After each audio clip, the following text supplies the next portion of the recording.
So have you ever wondered what's inside of a microwave popcorn? I really want to find out.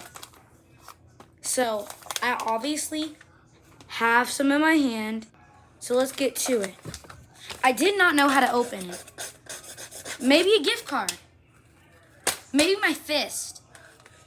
Maybe karate chopping it will work, but then I found an idea. Scissors. I didn't know which one to use, but then I finally got my choice. So I cut it open gently. I opened it and was surprised and disgusted at the same time. There was this weird shea butter, white looking stuff in there, and it was really greasy. It made me lose my appetite.